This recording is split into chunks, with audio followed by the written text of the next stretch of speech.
Okay, let's start. Happy New Year. And then today we are going to talk about, I have been thinking about for a while, how are we going to start on this section in the new 2022.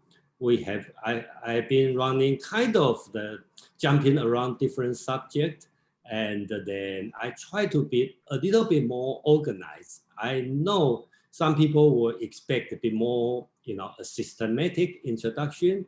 And then since this one is not a real class, so there's no way to ask everyone to join every week. So I've been thinking about this situation, and then so that's what I'm going to do. Let me share the, hold on, let me see, share screen over here. Did you see the screen with 大学? Is it okay? Do you see the schedule 2022? Okay, yes. Good. So today we talk about 大学, okay, the great learning, and from next week I list about 10 schedule. Okay, so basics, I'm going to follow this book called A Short History. Well, everybody knows Chinese doesn't have a short history, but I think he meant brief history of Chinese philosophy. The author is Feng Youlan. I'm not sure everybody heard about him or not, but most of people probably know Zhang Dui. Zhang Dui have a few famous students, okay, Chinese students. One is Hu Shi, and I think another one is Zhang Chunpeng, and I think we introduced last year. And another one is Feng Youlan. They all Zhang Dui's student, got a PhD in Columbia. This book is pretty good, and I bought this book, okay, and I go through this one, and I find out it's pretty. I respect the people grow up in this time around the late 19th century, born in late 19th century in China, because they got the complete Chinese traditional Confucian training. So they read all the Chinese foundation is very well.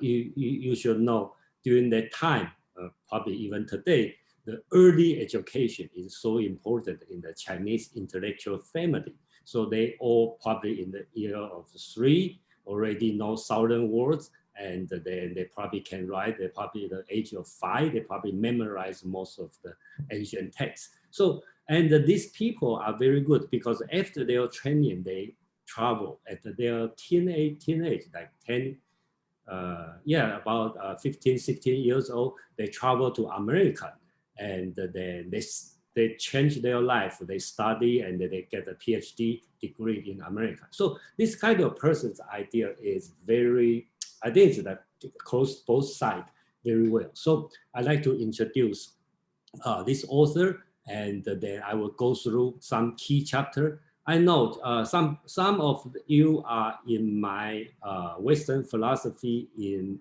Bertrand Russell. You know the way I'm doing. I try not to do it from the beginning to the end, because after 2-3 chapters, you feel bored. So I'm going to jump around. But this one, I'm going to pick the chapter I think is more interesting and to go through the history. So that's the way I try to do. But it doesn't mean I'm going to stick with this schedule.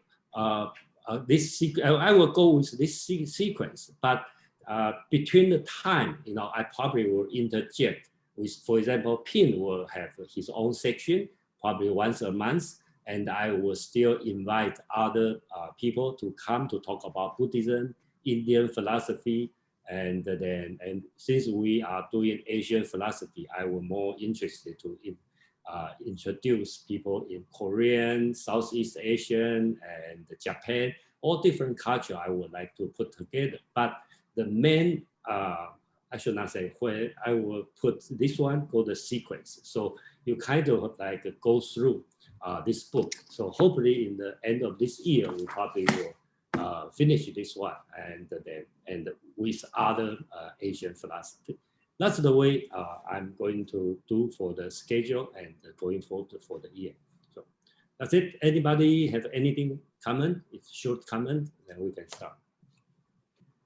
Okay. Oh, maybe I just want to give Feng Youlan a plug. He's really considered one of the giants in Chinese philosophy in the past 100 years. One of the handful of people that people commonly refer to as a great teacher, a 大师. I think he is not well respected on both sides, China and Taiwan, because he, unlike Hu Si is following Chiang Kai-shek, so he kind of well respected in Taiwan, and he kind of stay. Hu Si, I talk about Hu Si, like stand straight to against all the authority. Feng Youlan is different. He kind of bend in, when he criticized, go to visit Russia, and Chiang Kai-shek kind of like give him a hard time and arrest him, and he kind of like bend and then police Chiang Kai-shek.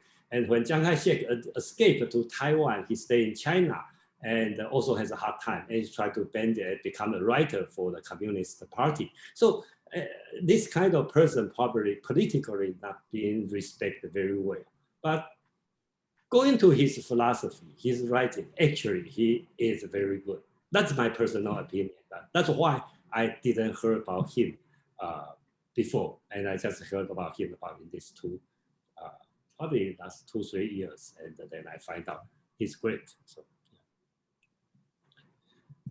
Okay, let's talk about DaXue. That's today we are going. Oh, one more thing. Next week we were going to start from this book, A Brief History of Chinese Philosophy, and we are going to talk about Mozi, okay, or Modi or Mozi. Okay, so basically it's the so-called Moism. I don't think he is popular and well known in the Chinese society today, but he is important because we have been talking about Confucian philosophy for a long time, and then even today we start with Confucian's writing. Feng Youlan called it the first opponent of Confucius, and actually it's correct. And reading Mozi, okay, will help you understand Confucius better because it's just opposite side, a lot of things, and both are good. Okay, good moral teaching, but they are opposite. Okay, so don't miss next week. Okay, we will talk about this philosophy. So yeah, maybe I can just add, before Buddhism became very popular in China, the common saying, the three great schools, which later became Confucianism, Taoism, and Buddhism. Originally, it was actually Confucianism, Taoism, and Moism. So Mozi was, prior to 2,000 years ago, was extremely important in China. Yeah, in the pre-Qin dynasty, Qin dynasty, before China got united, I think if you read Mencius, you can tell, that time the most popular philosophy probably Mozi and so-called Yangzhu. That's another philosophy we are going to introduce. I think. Oh yeah, okay. I'm going to do, if there's no other thing happen, I probably do next week to Mozi, and another one is Yangzhu. Okay, so this one is totally opposite. Okay, and then they are popular during Mencius' time. That's why Mencius spent a lot of time to criticize these two philosophies.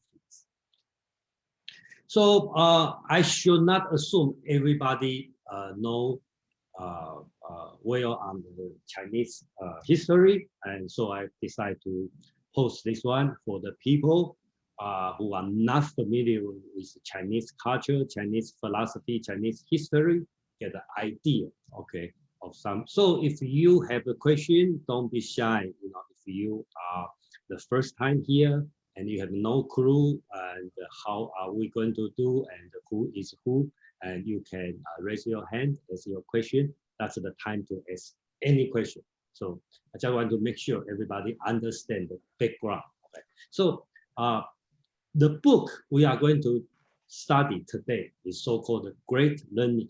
This book is written around this time between Confucius and the Mencius. So this is about 500 BC. Okay. So that's during that time it's written. And it has been read, but it's not been that important. It goes through the history. If you look at the long history of the Chinese history, you see about 500 BC have the Confucius, and around 200 or not 100 BC, 500, 100 BC, and the 200 BC, there's the Qin dynasty and the Han dynasty. The China's got united. And then during that has like 400 years time, then they have the breakup, okay, to the Three Kingdoms and go through blah, blah, blah, to the 6th century. The 6th century, the Buddhism start to get popular. That's so-called the Tang dynasty. And after Tang dynasty, that's the Song dynasty. Song dynasty is let's say, okay, this about 400 years Song dynasty. And then Zhu is on about 1200 century, 12th century. During Zhu time, okay, they try to so-called the Neo-Confucian. So Zhu start to compile and commentary, write a commentary for the ancient texts. That's why the book, the Great Learning, has been picked up and being considered one of the standard texts at that time. So even the book is written 2,500 years ago, but it has been heavily studied, become the traditional Confucian canon after 12th century, after Zhu. So Zhu actually is about 800, 900 years ago. So that's the brief history about the Chinese intellectual tradition. So after Zhu, we will have so-called famous so-called 5 classic and 4 books. Some people call the 6 classics. The reason is easy because that book is lost, so only have 5 left. So in today, we probably will say 5 classic and 4 books. So 5 classics is book of poetry, okay, and the book of document. We talk about the record of all the ancient event. Book of change, that's the I Ching, and we have been to this before. And the book of rights. So this one record all the ritual, the process, and of course, some of them have some philosophical essays.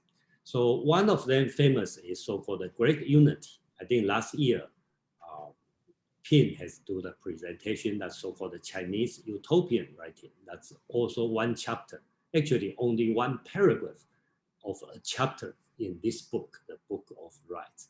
And today, and this book has many, many chapters, and the 2 chapters are also important. One is so-called the Great Learning and the Doctrine of Mean. And sometime I will introduce this writing, Doctrine of Mean, and today we will talk about the Great Learning. That's actually is the one of the chapter of this book. And the Zhu pick up these 2 chapters, Great Learning and the Doctrine of Mean, from the this book, and compile as so-called 4 books. So after Zhu, these 4 books become the Chinese civil examination standard subject. So all the writing, all the subject is not go outside of these 4 books. So Confucian philosophy after Zhu become only limited to these 4 books. I should say limited, probably not correct, but for the person who want to get an official job, he only have to study these 4 books, and later on become Zhu commentary become the standard commentary. You should not use different commentary. So we will talk about Zhu more on this one. So these 4 books include analytics, that's the most important, and we have been talking this one a few times. And this book, again, Chinese writing, ancient writing is not long. So analytics is about 10,000 characters, okay? And the Mencius is written by Mencius about 150 years later after Confucius. This one is much longer. And the another two book, actually, it's just the two chapters from the Book of Rights, the Great Learning and the Doctrine of Mean. So these four become the 4 books of Chinese Confucian writing. Any comment? Anything? Anybody want to question? I'm confused about the Book of Rights with the Great Learning, since it's just a very small piece and like a couple pages, and the Doctrine of Mean. I don't know if it's much larger.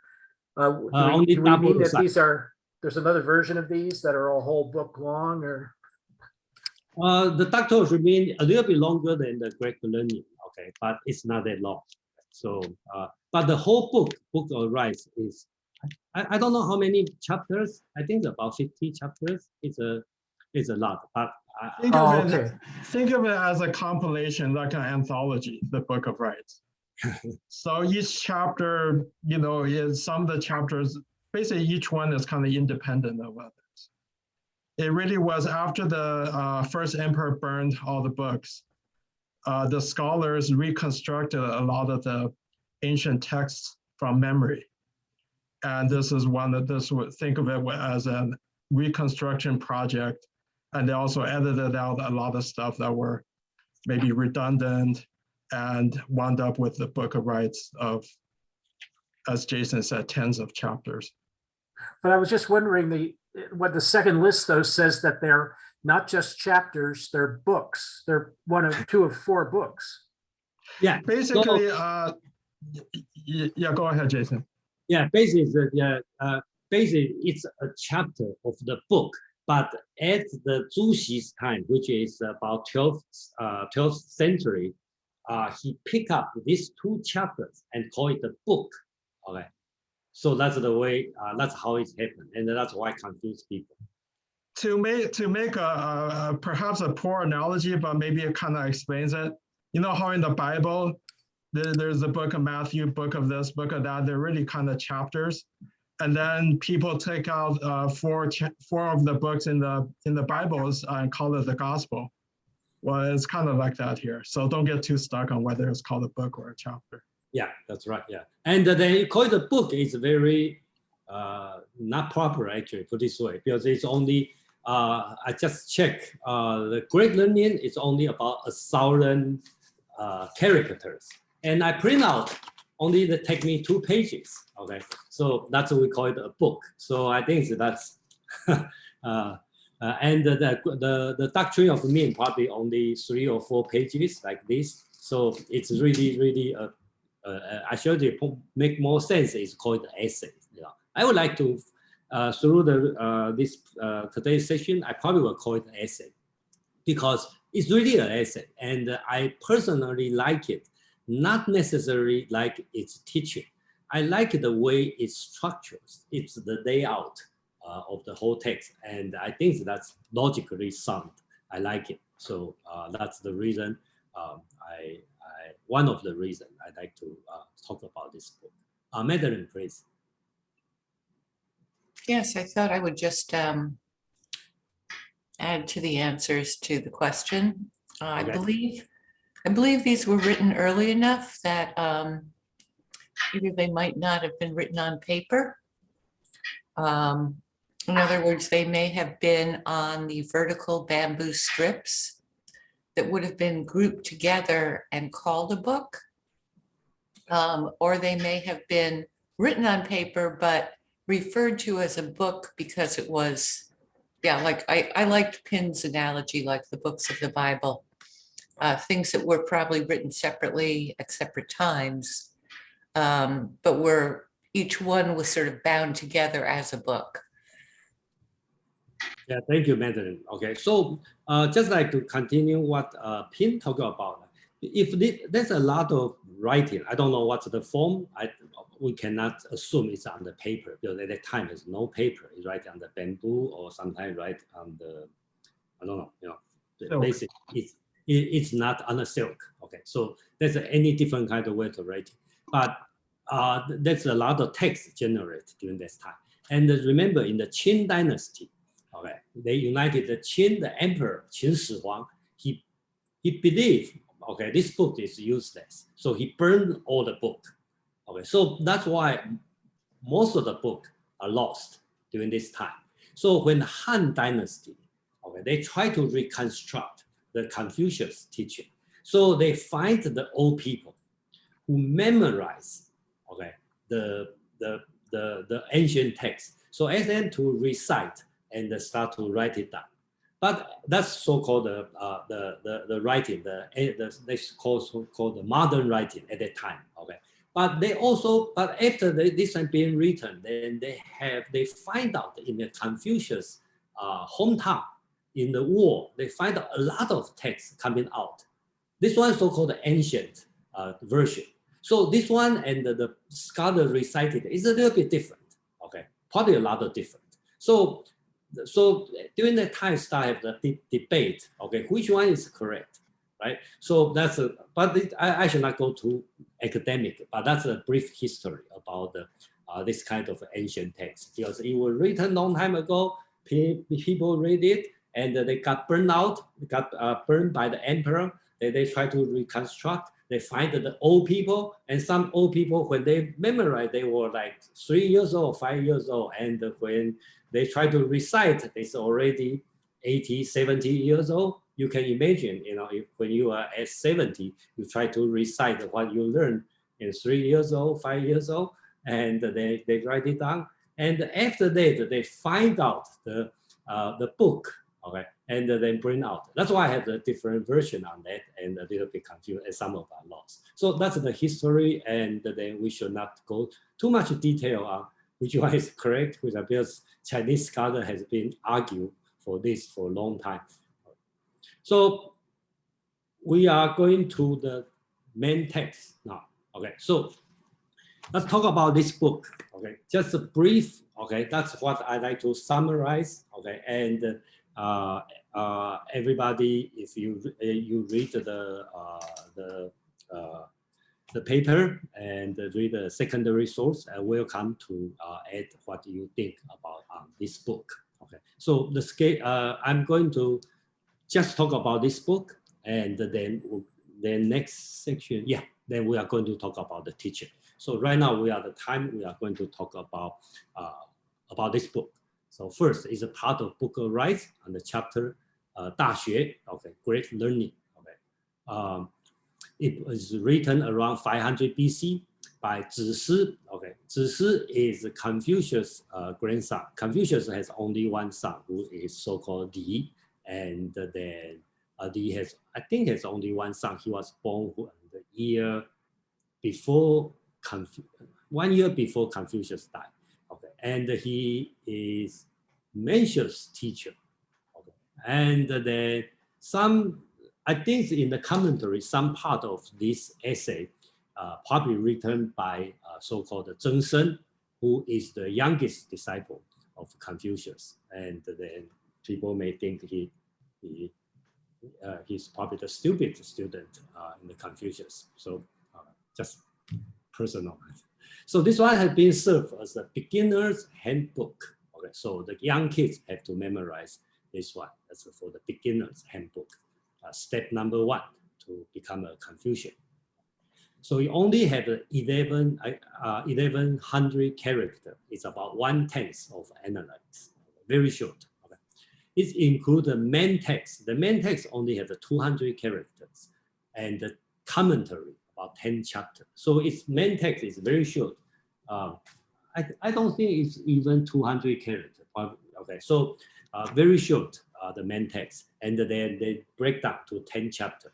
So main text plus 10 chapters is only 1100 characters, very short. So Zhu Xi used this book to curtail Buddhism influence. That's the one of the reasons have a neo-Confucianism movement. Because during that time, if you go back to the history, you will see in the 6th century, the so-called Xuan Zhang, okay, he's the Chinese monk, traveled to India to learn the Mahayana Buddhism, and come back, bring a lot of Buddhism writing. It's probably the first time, okay, in China, Chinese culture. Chinese culture has been for a long time always considered foreign as barbarian. So never have a foreign teaching or foreign culture, okay. But that's the first time have a foreign culture come in, and it's not barbarian, okay. So there's a lot of influence here. So during that time, they have a movement to stop or to compete the Buddhism teaching. That's why Zhu Xi started.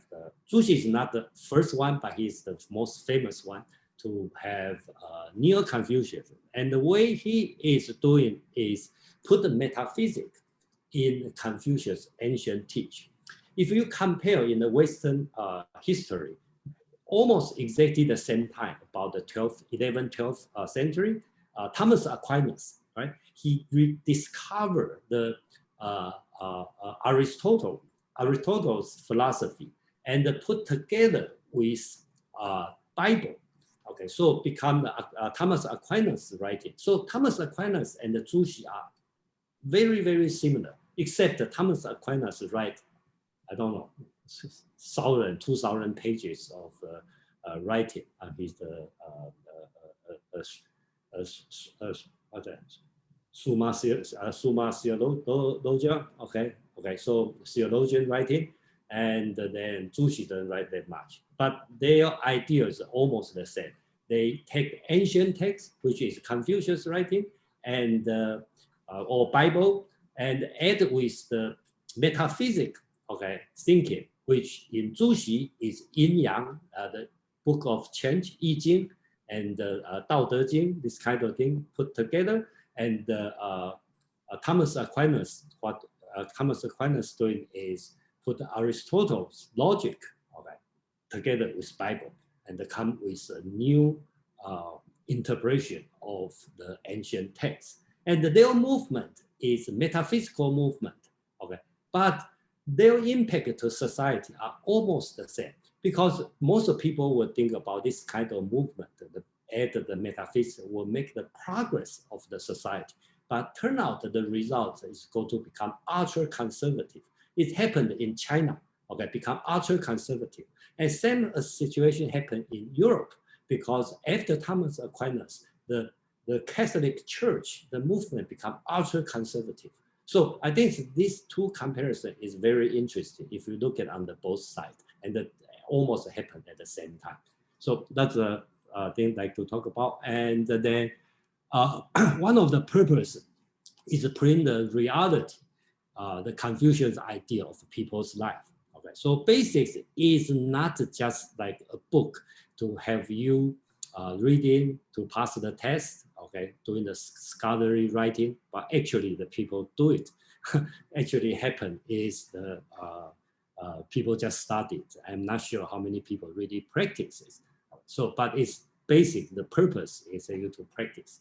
And the important concept is for the self-cultivation, self-perfection, and to the utopian world, the so-called pacified world. In the required reading, I think most translator can translate the utopian goal as bring peace to the world and make the world peaceful. Personally, I disagree on this translation, because in the Chinese word so-called 平天下. 天下 means the world, okay, the known world, basically talking about the land in China.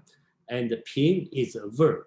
Basically, you say, make the world peaceful, but I don't think the 平 during that time, that means peaceful. It probably means harmonize or suppress the rebellion, okay, make it peace. So I will personally, I will use the word for pacify the world, not to bring the world peaceful, make the world peaceful. I think it's pacify the world probably better better fit to the original meaning. That's my own opinion. Anything want to talk? Anybody want to talk about this book before go to the detail of the text about this book? Or any question about this book? No? Okay. Evan, please. Yeah, I just have a question, and maybe you're going to go into this, but what was the purpose of, it says here, and I don't know if I'm pronouncing this right, Susi uses this book to curtail, Curtail Buddhism influence. Yeah, what, like, was it more of a political thing or more? Intellectual, I think, and also political. Okay, so you can think about this one. Chinese for a long time, we don't consider have a religion in the sense of the Christian religion. Okay, there's no church. Okay, there's a temple, but well, I'm not sure during that time really have a temple, but people worship only their ancestors. That's the tradition.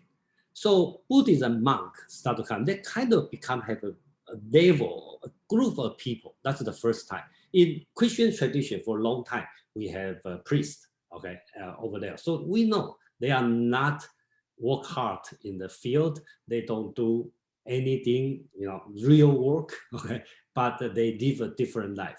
But that's the first time in China. They still have a temple, and the people start to donate money, and they have the monk, and the monk never work, okay, and they beg in for the food, and people donate money. So, and then that's on the political side, right? And they probably exclude from the draft. Okay. So that's on the political side. Economically, politically, that's not good for the central government. More important, well, not necessarily more important, but for the scholar, the Chinese scholar, they are Confucian. Okay. So it kind of the rival on this kind of teaching. The teaching of Buddhism and the Confucian teaching is kind of opposite. One key thing is Confucius' teaching is very secular. Confucius only care about today's work and this world, not the other world. And Buddhism is teaching the other world. So that's kind of like a rival situation. And another political situation, if you look at the history, during that time, Song Dynasty, if you look at closely on the picture, if the box showing double color, okay, that means the China is not united, okay. So during the 400 years during this time, actually it's not a China. Actually, they have the three major kingdoms inside the China, and they have the international. So another way to think about is they start to think about like make China great again, something like this. So they have this kind of thinking happen during that time, and that's why Buddhism is also important. But the result is Buddhism get more popular after that. So it's not what they wish to have. So yeah, so answer your question. So is that SK? Yes, hi there. Hey, nice to see all of you. Happy New Year. Ivanek, that's a really interesting point that you bring up, and this is similar thing that happened in India too, by the way. We covered that last time when we talked about Vedanta. So we had a similar situation in India where Buddhism came about, and all of the Hinduism's teachings were completely kind of, Buddhism has this notion of nothingness, right? While it is good for the revolution of yourself, like, you can go within and explore and all of that stuff, it also ends up being a little bit nihilistic, and it also has a quality of not like the society, I think, which is what I think Jason was trying to talk. It is hard for people to kind of have a community around that. That is when Shankara, the person who brought about almost kind of a religious revival in India, where he said, all these teachings that you're seeing in Hinduism and Buddhism, they are there. So he had a sort of a positive way of, I don't want to say positive because that doesn't mean Buddhism is negative at all. What it is it's more like life affirming. And, Vedanta basically said that you are God, and you still can use these temples and this religion, all the things that you were doing in the past, you can use it, but you got to transcend past it. You cannot just stay stuck with the religion. So what that did was it kind of brought about a sort of a blend between religion, temple, and also this Buddhism way of kind of like nirvana. So, yeah.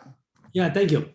Yeah, and it's a very similar, and it's very probably happen in India, in China. It's very similar.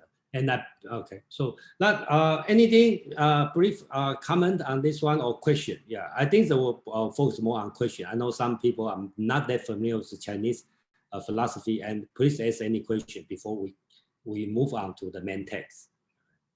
No question? I will assume everybody understand what's this book, but not the content. Okay, so I decided to do not following the tradition. I just make sure, because people, the two important messages, 3 + 8. There's the 3 guidelines, 8 stages. Okay, that's ultra important. If you know this 3 + 8, okay, and then that means you understand this text, and that'll be good enough. Okay, so if you walk out and you have the SAT test and Chinese SAT, they ask about what's the 3 guidelines, what's the 8 stages, you memorize and you pass. Okay, on the book. So that's the only thing you need to learn if you attend the Chinese school or any Asian school. Okay, learning the class, and that's the test, the must test. Okay, so 3 guidelines. Okay, first. Let me read it in Chinese. So, 明明德, okay, 亲民, 止于至善. Okay, that's the 3 guidelines. So the translation is a little bit tricky. Okay, I think it's Dr. Eno on the assigned text, and he thinks that's a very strange word. 明明德 means make your bright virtue bright. Okay, something like this. Yeah, it's right. It's a little bit confused, but basically you should call the promote the great virtue. Okay, that's my translation. I think it means promote. The first word means it's a verb. You promote, make it clear. 明德 virtue. If we are in the Dao De Jing, we are talking about it, the highest Dao, and then the third we call the virtue. Okay, so Dao is something very vague, but the virtue is something you can practice. So they're talking about is promote the great virtue, or I would like to manifest the illustrious virtue, or make the great virtue prevail. That's the meaning of the first guideline. So basically it's talking about the guideline of as a Confucian student. Okay, what's the guideline? Okay. Second, there's 2 meanings. Okay, the words, right, the 亲民, and then some translation will call love the people. Okay, but in this text, Dr. Eno, and he writes as make the new people new. Okay, and I think it means educate the people, because the Confucian's teaching basics is teach you become a government officer. Okay, it's not like philosophical teaching, like ask you be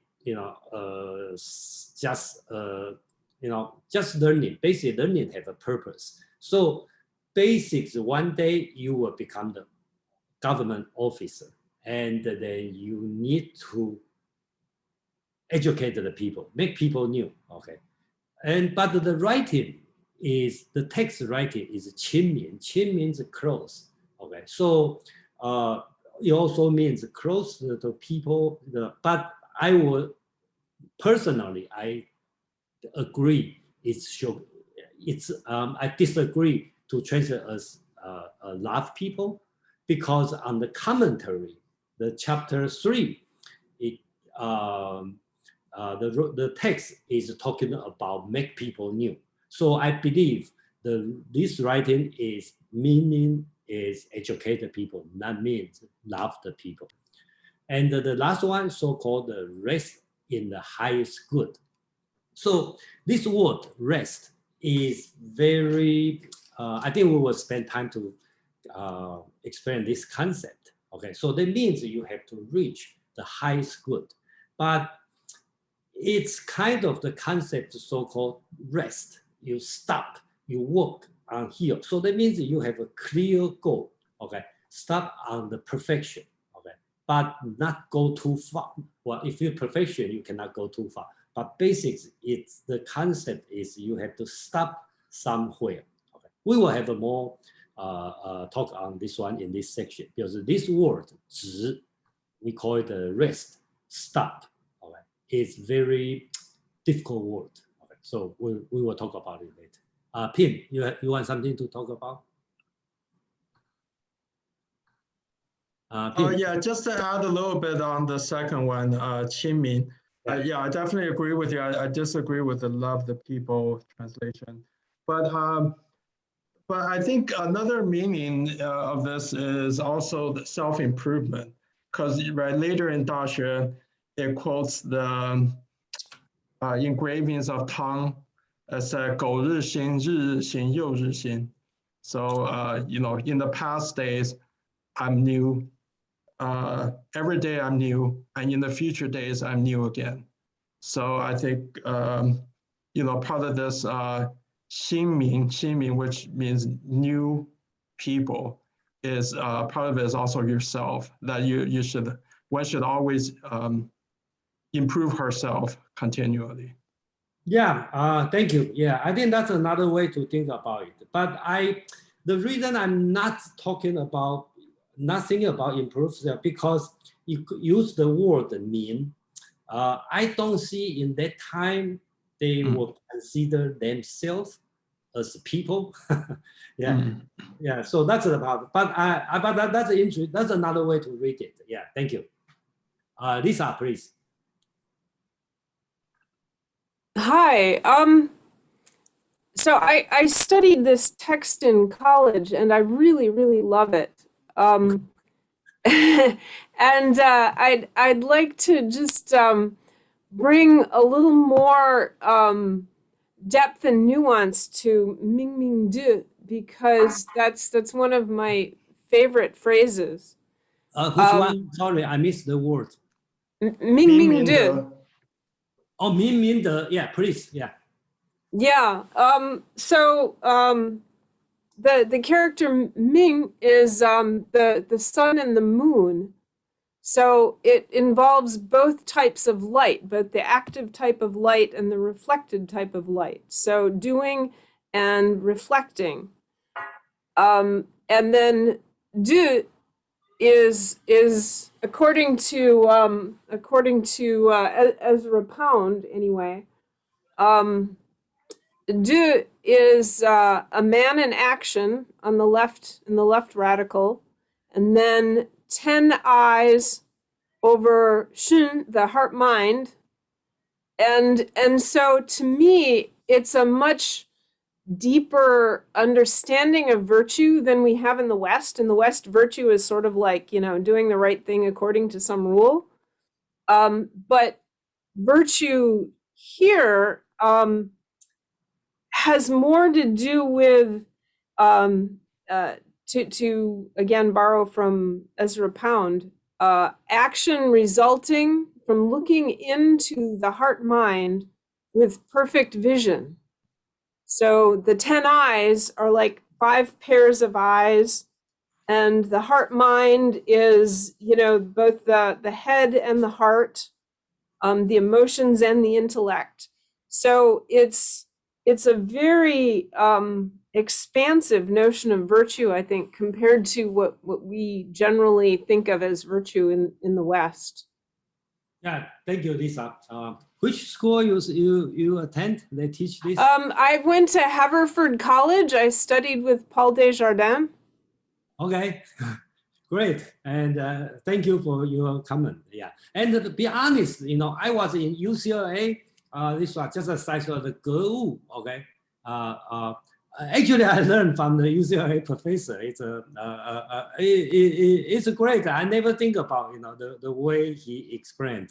GEU we talk about as investigation of things. Okay, in Chinese, in Taiwan, when I learned what the Wu means things.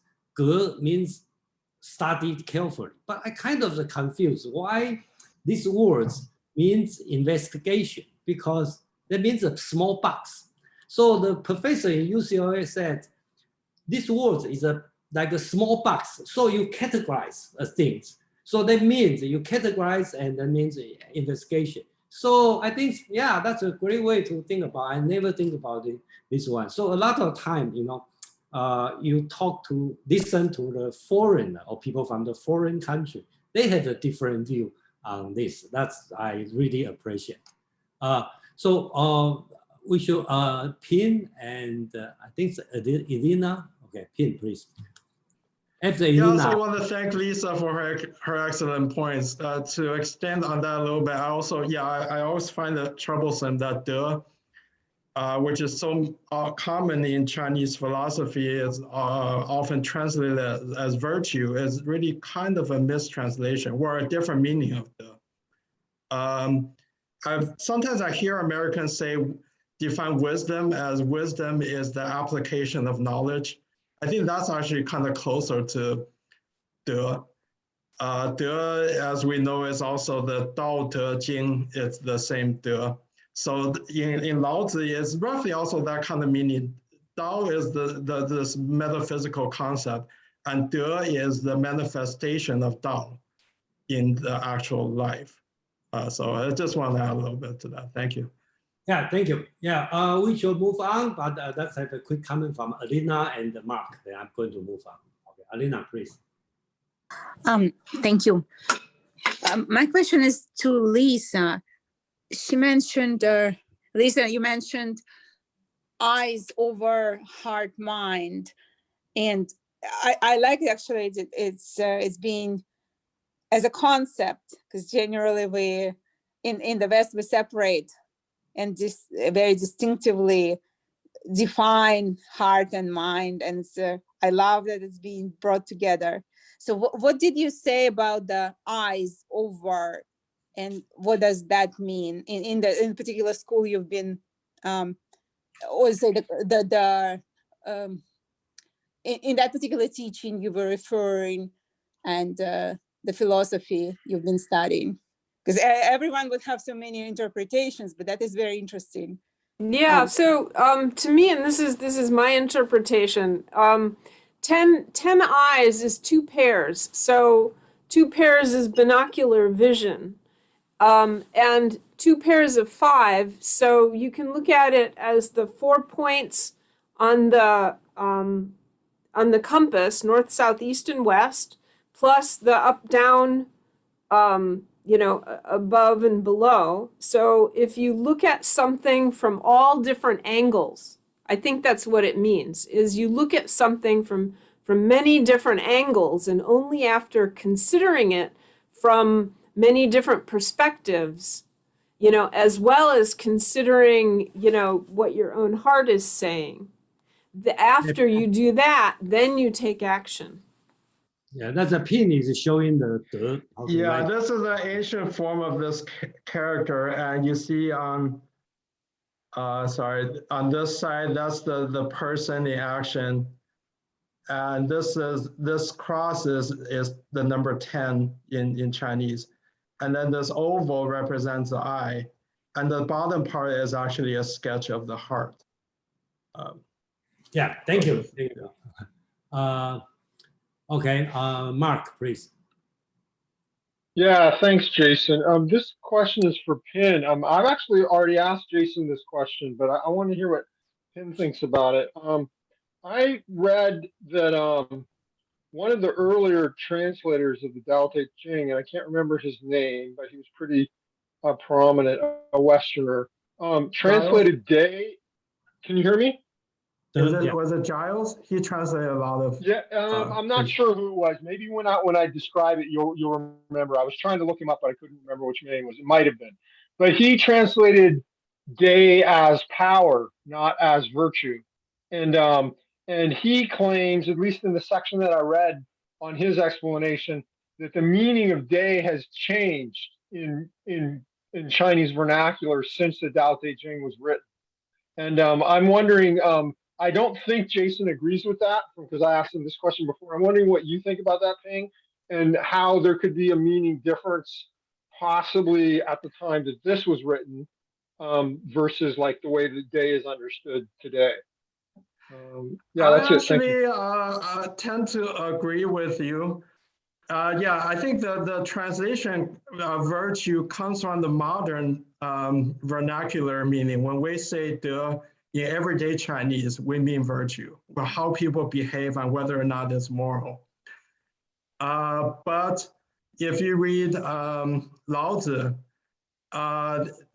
and Confucius, you read texts from 2,500 years ago, in these philosophical texts, at least, meant something more like power. We're putting Tao into practice. How does Tao manifest itself or is applied in the actual life?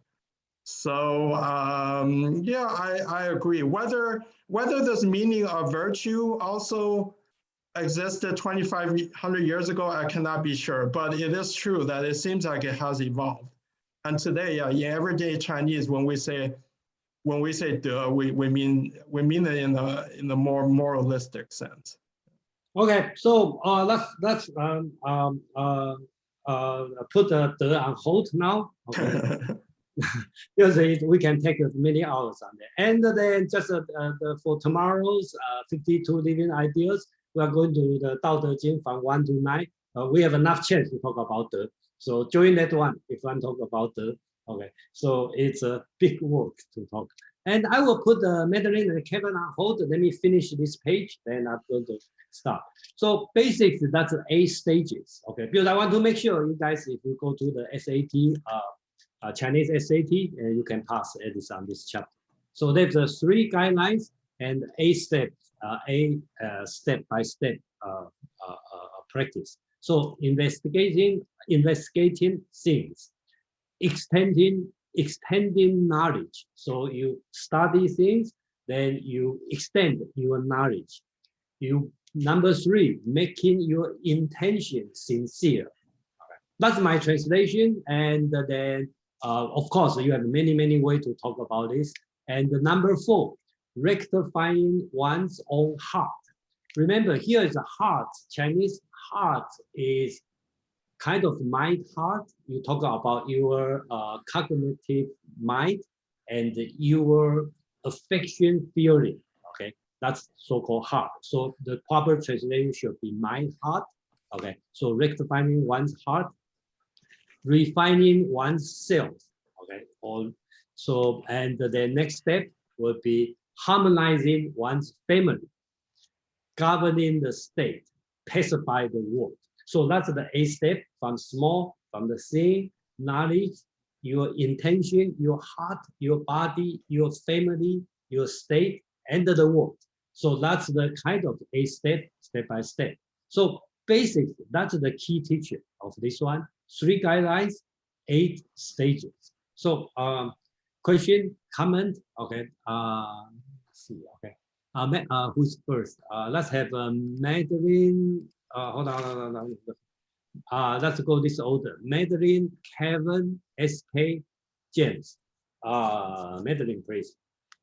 Yes, this is actually a question I had for later on, but I think it applies here after the discussion of the character, not de, the one that has the 10 eyes in it. I had noticed when I was doing the reading before the meetup that there was a part where it talked about the 10 eyes and the 10 hands. Yeah. I thought, okay, so that's 5 people. Does that relate to the 5 senses, or what is there, since it occurs so early in a character, is there any relationship between them? Okay, we will talk about that's one of the, I think it's on the chapters 6. Okay, I will talk about this one later. Okay, so if I forget, then please remind me. Next one will be Kevin, please. Yeah, just quick following, Madeline, for that, the left part actually pink souls is called Song leader, basically 2 persons. Which means you couldn't understand the community, 2 person. Anyway, I raise hand because I very value Mark. That's no doubt. I'll confirm your point. The words change, so the meaning before is different. It's like English. In English, nice. If we back to 70 years ago, you know that mean it's opposite totally. And yeah. But Thank you. SK, please. I was also reading another translation. By the way, a really good selection for this week. This was from UCSD. And their 8 stages was so easy to relate to, especially given the kind of social media world that we live in. So there, what they say is these 8 stages, they kind of like, hey, we want to fix the world, right? So that is our great virtue, maybe, that's what we are thinking we want to do. So what the ideal way of going about it, based on this great understanding is, when you're trying to fix the world, you then look at your family, you come to the person, you come to the heart, then look at the thoughts, look at the knowledge. And then as you're trying to gain the knowledge, you are really investigating the things. And when you come from that virtue that you want to do in the world, and you come all the way internally to that thing, now you can go outwards and you can really do a good job about it. That's the understanding that I saw. Yeah, thanks. Thank you, SK. I think you explained very well. Thank you. Yeah. James, please. Yeah, I think that was a very good explanation. I just simply love this list. It's a list of projective stages, how we project ourselves as individuals from the level of, all the way from the level through different levels and stages, from the level of investigation, objective investigation, to the level of improving one's whole outlook, manifesting an intention that is effective in relationships. I guess rectifying heart and self are kind of iterative processes. I'm not sure if that agrees with the other source that we have. And I really appreciate, though, that you're doing independent translations of all of these. You're not just repeating the translation from the essay, from the paper. And the working on one's family, governing the state, creating a peaceful world. I mean, it's like political philosophy growing out of social relations. Society, growing out of individual action, growing out of knowledge and investigation. I mean, it's a beautiful progression. Thank you. All right, so let's move on. Okay, so basically that's all the message. But later on, I'd like to talk a little bit about the logic, how does it form this text. Okay, I think that's interesting. And then Pin, you have something to talk about? Yeah, just a quick thing. I also want to clarify the concept of family. In the Zhou dynasty at that time, family really kind of roughly meant society or community. The families were, so-called families were huge, probably thousands of people. And that's why, you read all the books at that time, there's the state, there's China, and then there are various states, and then under the state, there was family. when the state of Jin was divided up into 3 states, it was called 3 families, divide Jin. So that's different concept than our modern day family of a core family of a few people.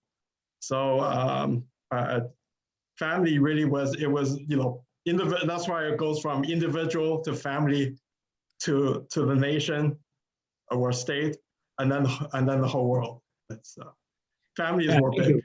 Yeah, the family for sure. Don't think about just like your family as 4 people or 5 people. Actually, talk about hundreds of people.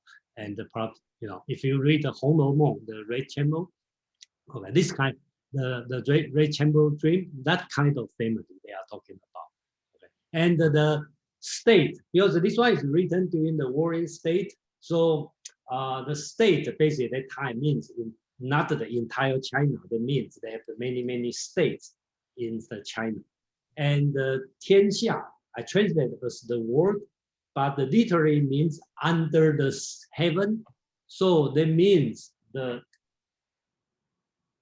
cultured, world. Barbarian doesn't count, but they consider the cultured world. So that means entire China. But you put in today's United States or today's world basics, you translate it as a state, and the world, the entire world. Yeah, that's another way to look at it. Okay, let's move on. Okay, so how are we going to lay out this one? Is anybody want to read in Chinese?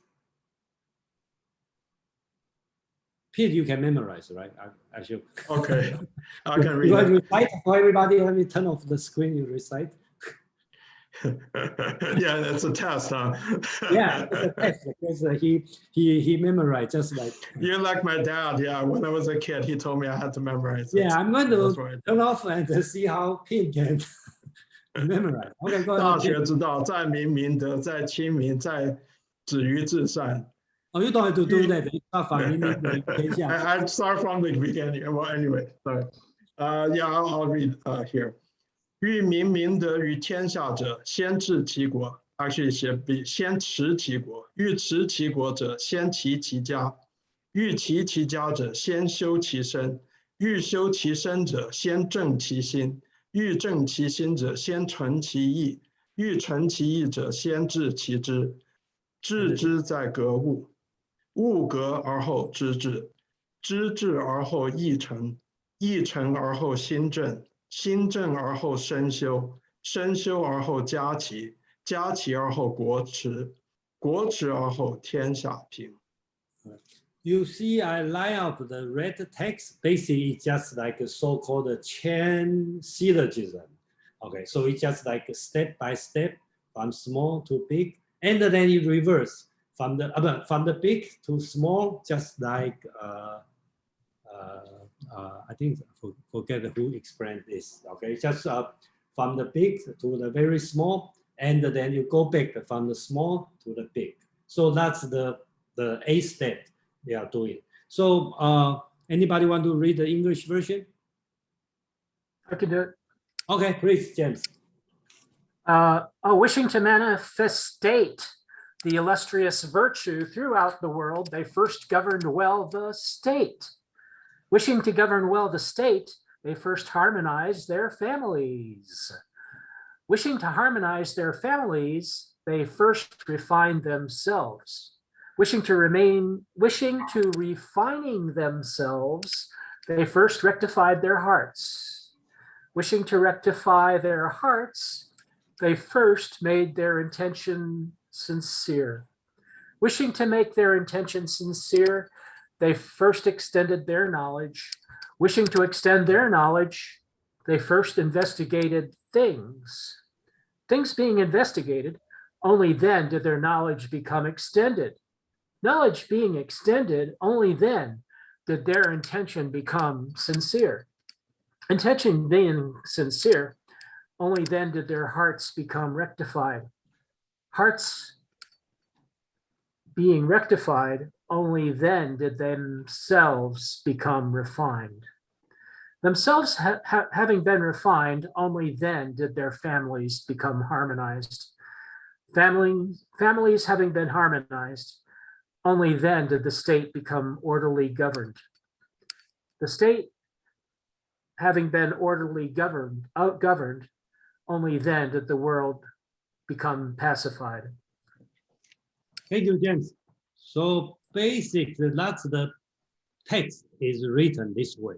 Okay, so that's the A step from small to big. Okay, so and I think the purpose is to make, I call it the mantra. So basics, it just try to stick on your mind for the young kids' mind. Before I move on to the main text and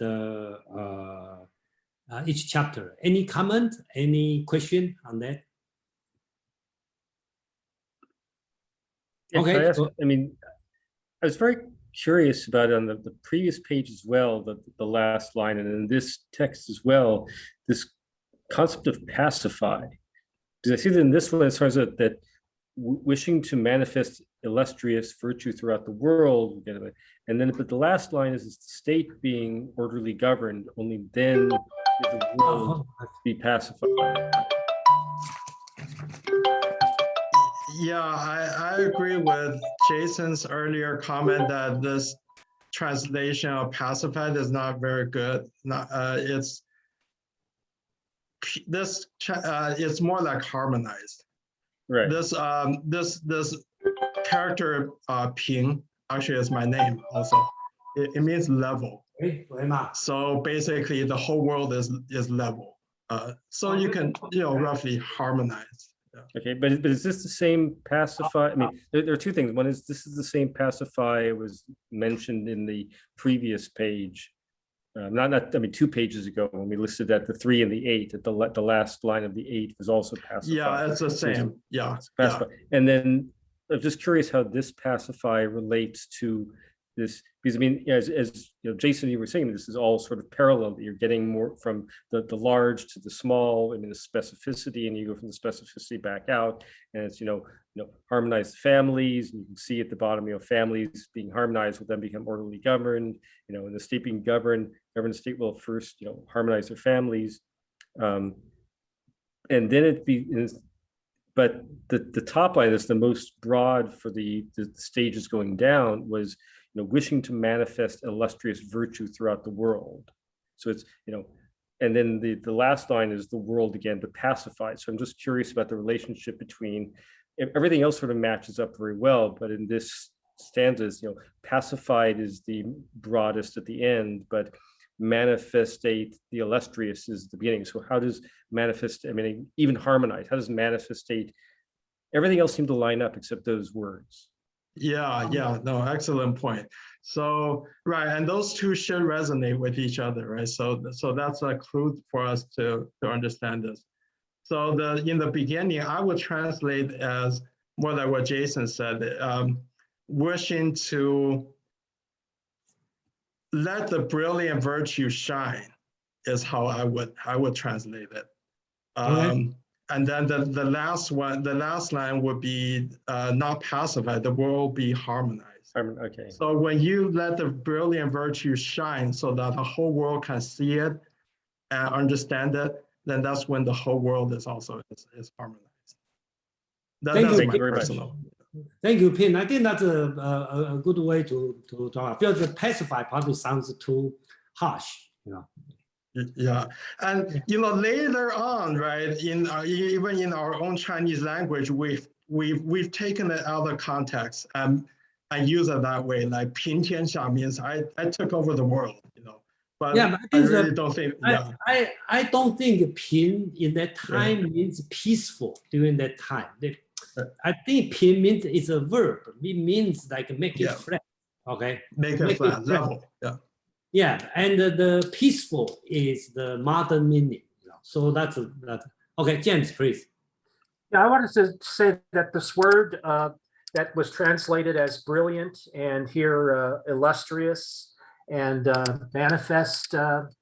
This to me is a reference to phenomenology. This means that we're supposed to look at virtue as a self-illustrating fact or a self-illustrating thing. So the virtue is a thing that is a property of people, And because that's clarified in the paper that we read, the wealth is what enhances a building, and virtue is what enhances a person. And so this is a phenomenological view, a kind of like a looking at what is that that person has that creates this power in a person to shine throughout the whole world. Thank you, James. I personally, I think this text, and I kind of get why Zhu Xi pick up this text, not necessarily on its meaning, it's mostly on its logic of writing, because I personally, I don't see Chinese ancient writing is very logical, very systematic. It's a lot of insightful information, but lack of the complete structure of the text. But this one, I'm going to show on the next page. I think it's very well structured on this text. So we look at on the basic, it has the main text and the 10 chapter of the commentary. Let's look at the main text, okay? So I break down to the 7 paragraphs, okay? Each paragraph is only like 20 words, okay? So first, talk about 3 guidelines: the great virtue, educate the people, and the stop or rest at the most good, okay? And then second, they focus on the meaning of the rest. So-called, if you rest, then rest. I will have a further explanation on the rest. Okay, probably Pin can give a better explanation of the word rest. So we talk about, you know, the rest, where to stop. Then you can have reached the certainty. Then you can reach the tranquility. Then you can feel secure. Then you can contemplate. And then you start to know it. So that's the second paragraph. Third one, talk about the root and the branches. That's another concept. Okay, the root and the branches. Root is more important, branches is not that important. If you don't work on the root, forget about the branches. Then talk about the 8 stages from the word, state, family, self, your mind, your heart, and then to the investigation of things. Then another paragraph, from the small to the big. We already recited, okay? From the small, from the thing, to the heart, to the intention, to the heart, to your body, family, state, to the world. Okay, that's a repeat, okay? Then you talk about the self-cultivation is the root. You talk about the root, important. And here you talk about, doesn't matter, you are the emperor or the commoner, okay? They all work on your root, okay? And finally, we talk about, if root is not in order, the branches are never in order. So if the root is important, so self, start from yourself, then your family, then your state, then your country. So in this thinking, if you are the president, you are the leader of the country, and then your family has a divorce, fighting, that's nonsense, okay? And your moral also important. If you don't take care of yourself, then you have no way to take care of the state. So I think that's the logics behind, and that's the main text on that. So I'm not very sure the translation on the second paragraph to talk about the rest, certainty, tranquility, security, contemplation, and the knowing, because it's very hard to find the right English word, single English word to represent a single Chinese character. So that's the difficult part I have. And another difficult part is the concept. This word, so-called 止, okay, general means stop, rest, okay. But I would like to say it means walking. It doesn't mean really means stop. The rest doesn't mean you relax, kind of rest. It means you reach your goal and stop. And in other way, it means doesn't go all over the place. Okay. The way I understand it is compared to Aristotle. Okay. When Aristotle want to talk about logic in his organ, or talk about metaphysics, his method is exhausting all the possibility. In organ, Aristotle will talk about AEIO and different mood and 256 possibility of syllogism. That's exhausted. And in his metaphysics, he talked about 32 different words, and he tried to exhaust and 10 category. So that's the way of Aristotle doing. And I think Confucius doing is just different. He doesn't want you to do that. He don't want you, when you do investigating of things, he doesn't want you to know everything in the world, okay, to do it. He wants you to know the essence, so you know where to stop. That's the way I understand, okay? So that's I see this one is a difficult word.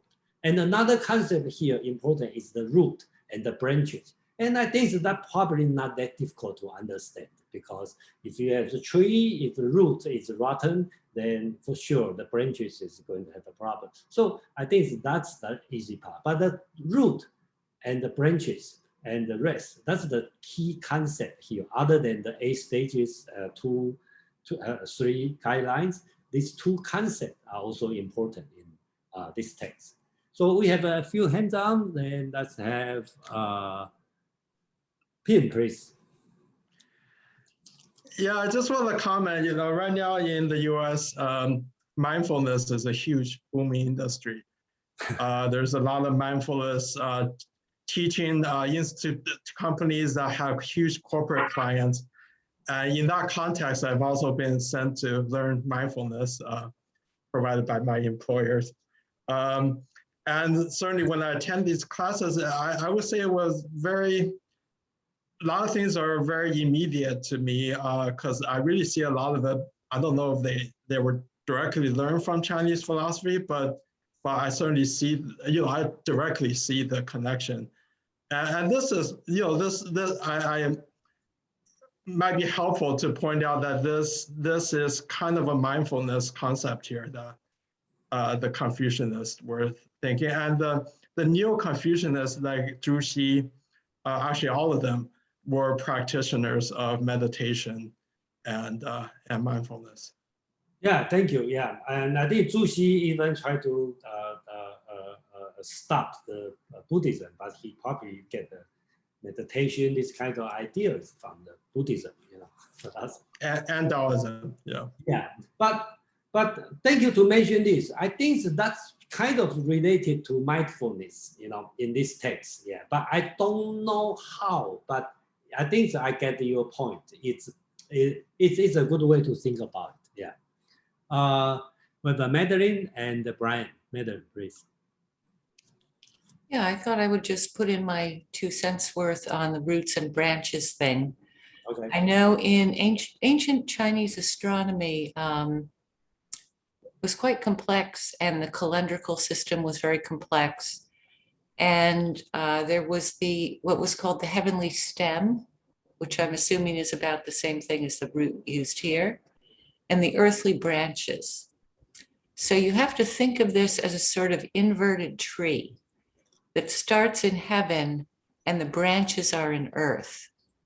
And it was a system that was used, a system of thought and imagery that was used in calendars and talking about time and talking about the zodiac. So it was sort of pervasive throughout the culture. And please correct me if I have this wrong. Yeah, Chinese astrology is very. I have no study on this, but I know that plays an important role. So, for example, the historian, they keep record on the things that happen in the world. They also keep what's going on on the sky. So basically, you see the ancient time, the historian, the history book, it include astrology and the things that happen in the world. So that's the thing that I know the Chinese astrology is very important. And the people after the Han dynasty, they so-called heaven and the people, that the interaction, that's why it's important. What happened on the sky, it will also impact what's going on in the political world. Brian, please.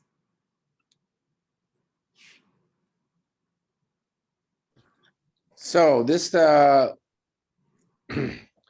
goes to Jason's comment and also just my reflection on this, the 8 stages.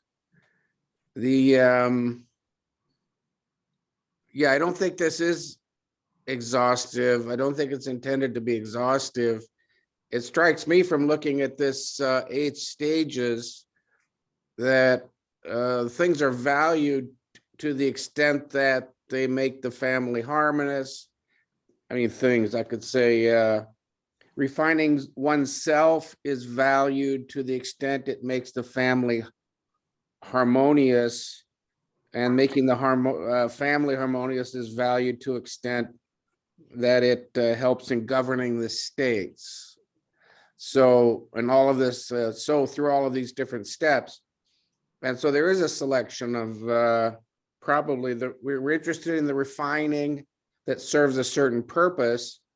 And the purpose here is, I would say, our civic purposes, and that these are civic virtues that are being emphasized here, and probably, therefore, more limited in scope than a total examination of, what we might think are some of these topics.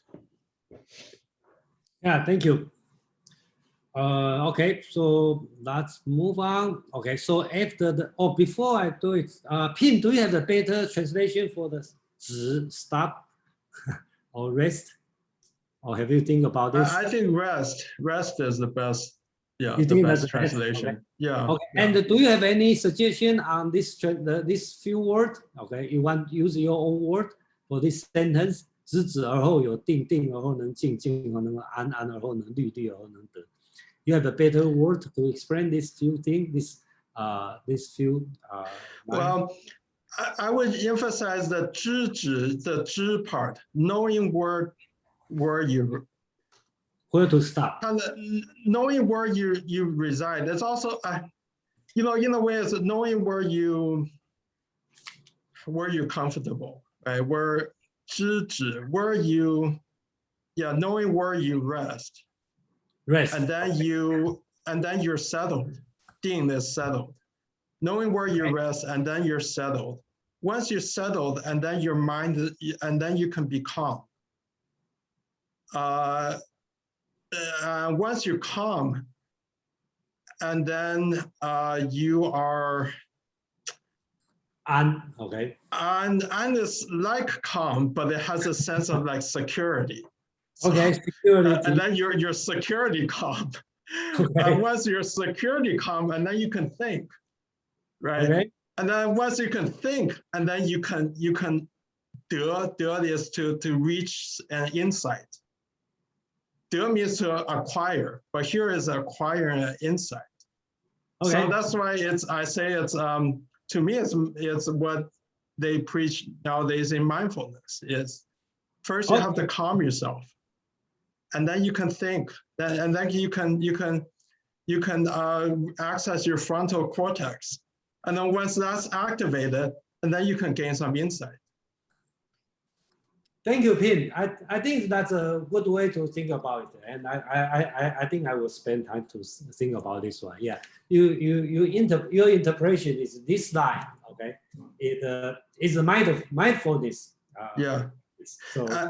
And that's why in the middle there's this where has the meaning of security, and that is kind of like the modern if you're in the fight, flight, fright mode, you're not thinking clearly. You can't. In fact, you cannot. So you have to put yourself in the mental state where you're accessing the highest facility of your thinking capability. I think secure. Another translation from Buddhism would be the no fear. Okay. Right. You get rid of all the fear. Okay. Right. So don't put yourself in, if you're in the fight, flight, fright state, you need to get out of that first. Yeah. So I think it's no fear, probably the good way to consider this way. Yeah. Okay. Thank you. That's great. And that's one of the great things I learned today. So, okay. Anyway, let's go to the 10th chapter. Okay. Basically, after the main text, there's a 10th chapter. So I think that's why I appreciate this text. in the writing. It's very well structured. It's a main text, then the 10 chapter, and then first chapter, remember the first three, okay, talking about the 3 guidelines, right? Manifesting the illustrious virtue, talk about educate the people or make people new, okay, or then talk about rest on the highest good, okay. That's the first three chapter. Then talking about the root, chapter number 4, talking about the root, right? The importance of the root. Then start to move under the 8 stages. First, we talk about investigating the thing to the extending of knowledge. Then talking about the extending knowledge to make intention sincere. Chapter 7 talk about rectifying one's heart and rectify one's self, okay, and refining oneself. Then move on to the harmonizing one's family.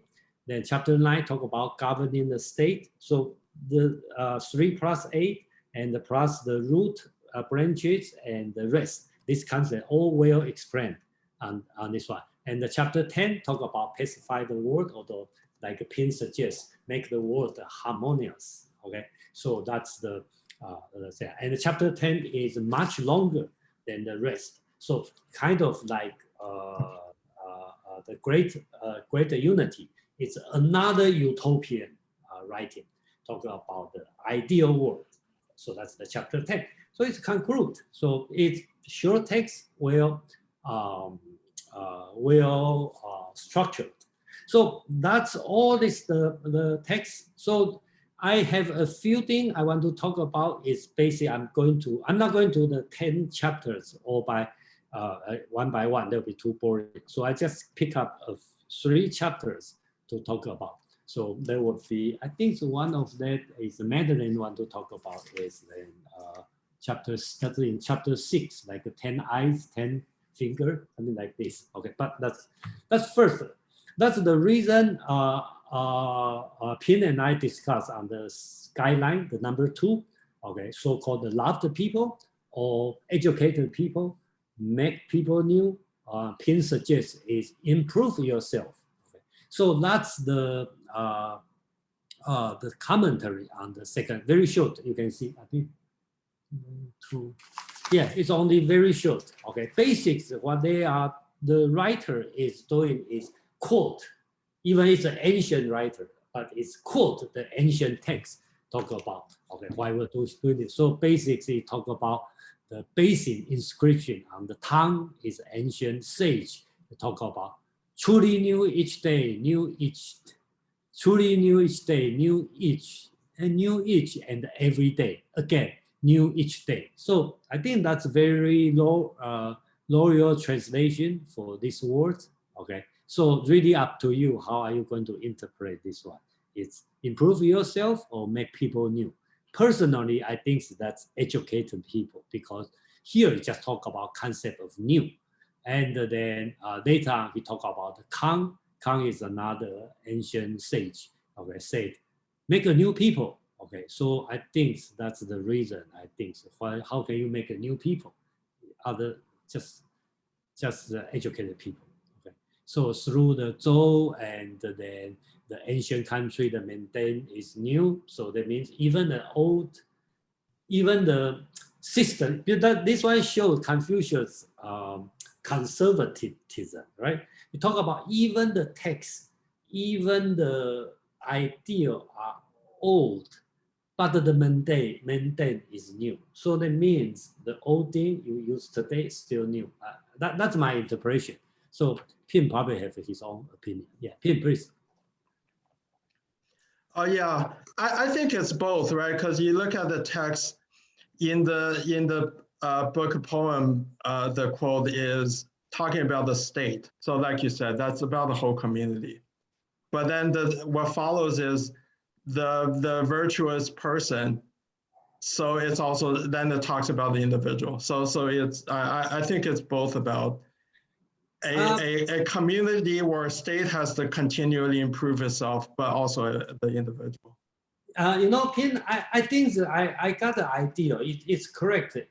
Both you and me. You see, look at on the 3 quote they use, right? First he talk about when Tang inscribes this word, okay, in his basin, is I think it's the basin to wash his face, I think, okay, and the bucket. So inscribed it to remind himself. He is talking about improve himself, okay.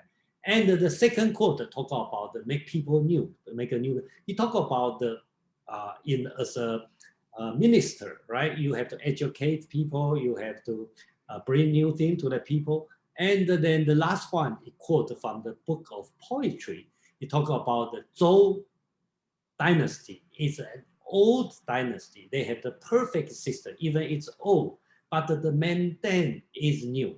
So it talk about follow the same logic from personal to the state to the entire world. I think that's the logic here. So I think that's another great thing. You know? Yeah, I love how you analyze that. It makes a lot of sense. Also, I want to ask the group. My knowledge of Western philosophy is very, very poor. So I understand Confucianism has had influence on the Enlightenment movement. And seeing this, I definitely kind of see there's be possible connections. I just wonder. I know a lot of folks here know much more about that. So later, maybe in the discussions. Yeah, that's put it on later because this one will be ongoing. Yeah, not right now. Yeah. So let's not interrupt here. We have SK and James.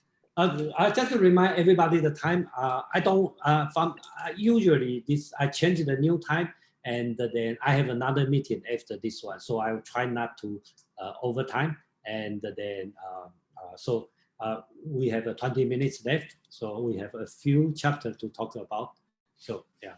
So, hey, just a very, very, very small comment. I think I like how I did not read that in other translations, the earlier one where you said, educate the people, but in parentheses, it was love the people.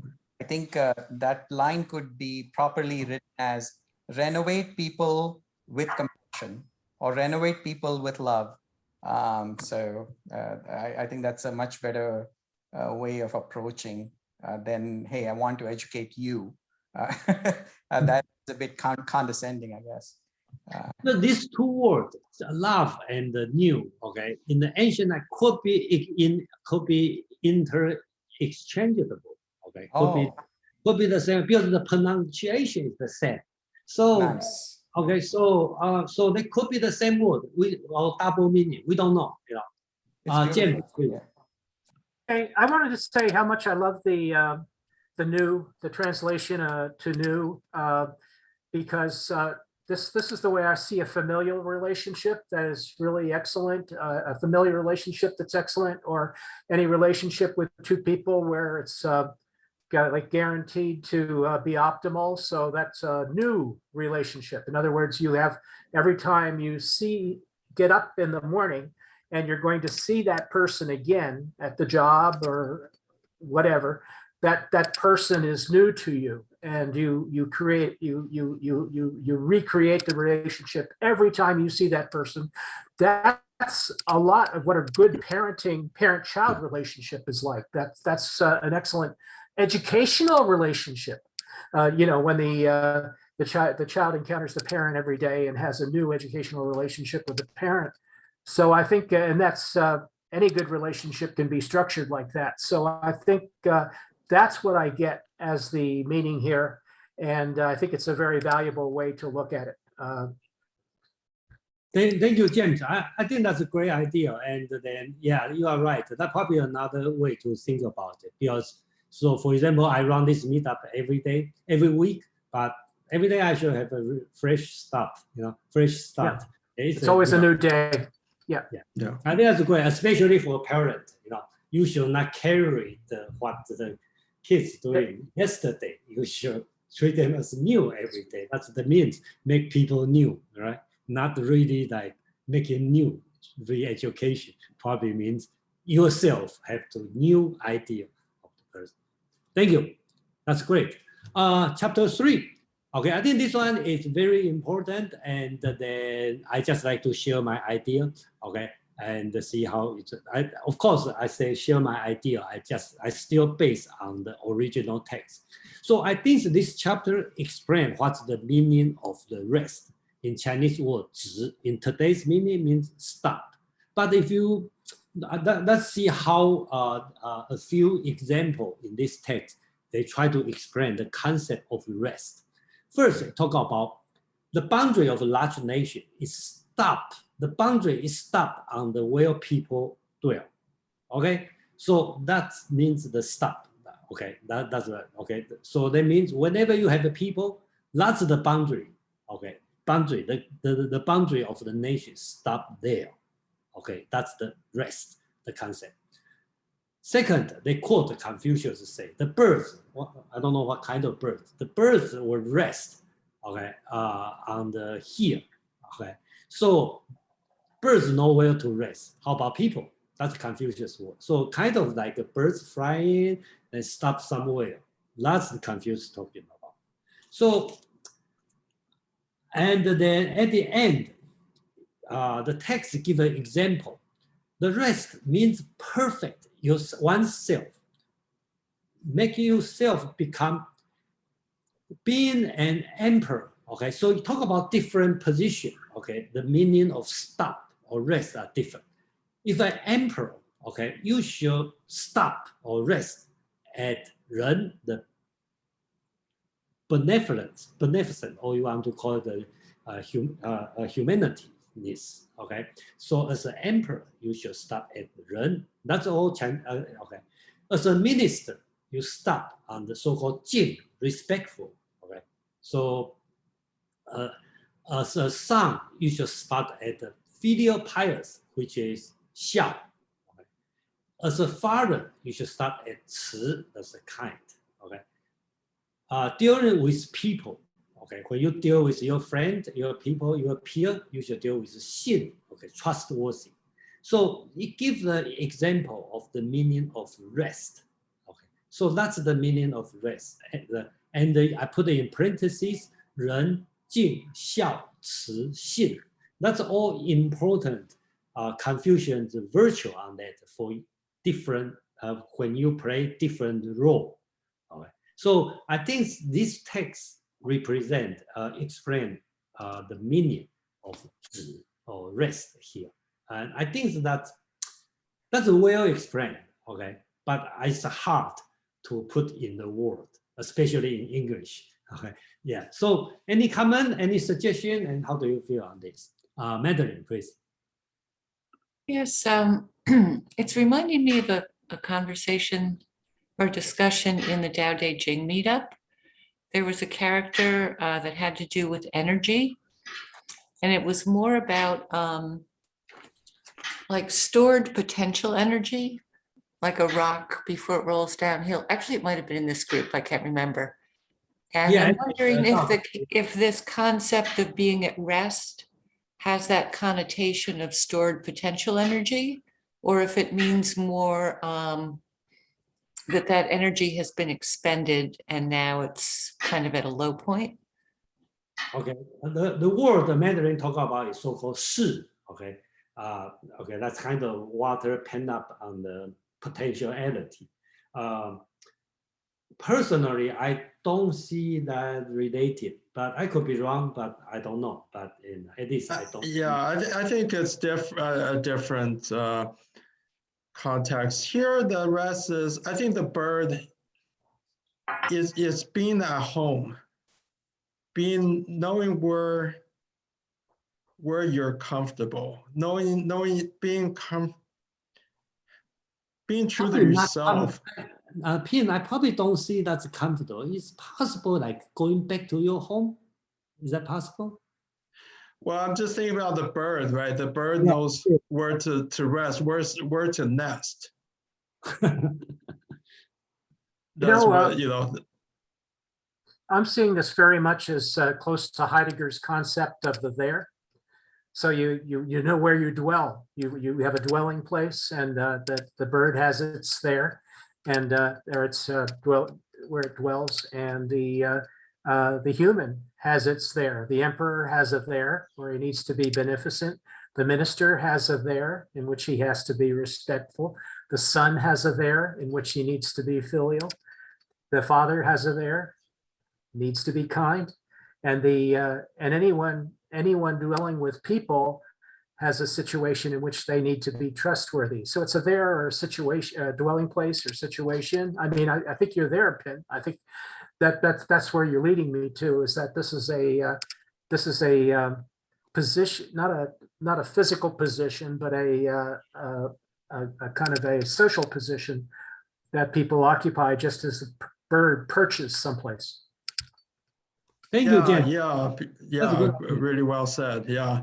And I think in a way is like what people, these days say, oh, be true to yourself. It's something like that. Yeah. Okay, great. Okay. Who's next? We have Kevin, please. For me, it's don't easily say no to, I agree with some point from Madeline. You see that word, 是, it's like long-term energy. You see, top is to hold your power, hold your energy. It's like from a bird. You cannot keep flying. You need to take a pause, take a break, rest. Thank you. All right, thank you, Kevin. Yeah, at least we don't know what was the best way to do it. At least, we for sure we will talk about this one later. Dave, please. Yeah, not to get off track too far, but talking about the bird resting brings to mind the Christian story, a bird on the branch. And does he worry about his next meal? No, because he knows that God will take care of him. So why are we worried about where our next meal is going to be? So I know it's probably completely off track, but it's interesting to see that parallel. Thank you. Thank you, Dave. Yeah, I totally agree with that. Yeah, it's the bird, right, knows where it needs to go. It doesn't worry. Yeah. Because I think I find this text interesting because Confucius talk about the birds and then he quoted. So okay, so let's move on this one, and this one that's the chapter Madeline mentioned about the 10 eye, 10 finger. Okay, that's here. So basically, chapter 6 is try to explain the meaning of the, what do we talk about? Okay, sincere. Okay, make your intention, good intention. So remember the 8th step. Okay, 成格物致知成. Okay, the number 3, right? Number 3, you have to make your intention. So in other words, in the moral sense, is good intention. So that's one important concept. He talked about being without self-deceit. Okay, be honest to yourself. Okay, so the example is just use your heart. So this one carry on the you have the innate tendency of being good. So just like naturally we will hate the bad odor or like the beautiful color. That's your nature. You should insincere on your heart. And then Junzi, again, that's the moral agent, the ideal, inevitably cautious of his own solitude. That's also important concept. So I think in the Western philosophy has one subject to argue, like if you are alone by yourself, does the moral still make sense? So like Robinson Crusoe, you are in an island, do you still be moral? Yes, okay, according to Confucius, okay? So inevitably cautious of his solitude when you by yourself, okay? You be very cautious, okay? And the reason is interesting, okay? That's to the point, because people can see through your lung and the livers, okay? So if you did something bad, okay, for example, I'm alone myself in this room, I just, spit outside the window, okay, or do something bad, okay, and not really worship my ancestor. I just like, insult the ancestor. I curse the God. Since nobody know, okay, but it's bad because that's your heart. When you go out or in the Zoom meeting, people will see through my heart and my love. And you will feel like have 10 eyes look at you, 10 fingers point to you. So that's the reason you have to be cautious when you are solitude. Okay, so that's the teaching on the number chapter 6 about the good intention. Comment? Otherwise, I go to the last chapter and we finish on time. It's uncanny. People who wrote this probably never imagined how true this will be, more than 2,000 years later in this information social media age, where politicians get caught off mic saying stuff, we're sexting and getting into trouble, or every time we cross the street, there's probably 5 cameras on us. That's why I say the maintainers are new. Even the teachers are old. Dave, please. Dave and Jen. To go further off track, this brings to mind a joke from the Vietnam War. 10 Viet Cong out in the field, look up and see a helicopter falling from the sky. Tell Chairman Mao we shot down 10 helicopters. James, please. Yeah, I was just wondering, the other translation says this is genuine intention or sincere intention. So is that adequate to say that this is genuine intention, or there's just intention without self-deceit, but not necessarily good intention? You don't have to be morally correct. You just have to not be detectable as a phony. I think you are right. Basically, the words in Chinese called yi cheng. Okay, yi means intention, your wish, and your heart, the directionality of your mind, consciousness. Okay, so that's yi. Cheng means honest, genuine. Of course, if genuine and honest, that means good. Okay, so full-hearted. Okay, so that's the meaning of this word. Okay, before you rectify your heart, then you need to make your sincere. Then you can rectify your heart. Okay, then you can cultivate yourself. Then you do your family. That's the step by step to it. So, SK. Oh, just quickly, I think who was it, James? Yeah. I think there is a distinction between good intention versus right intention. I don't think they are talking about the outcome of whatever you're doing. Maybe you're in a war, maybe you're a soldier, so this applies to you as well. But maybe you're killing somebody. As part of your duty. So I think good intention, sincere intention is probably a much better word for it, I think.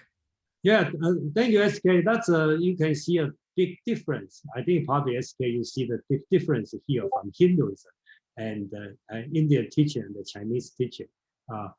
Probably in China doesn't have the concept of the karma yoga, right? Like you have just do your work. Okay, that's a very different kind of thinking. Yeah, so we will see the difference, but.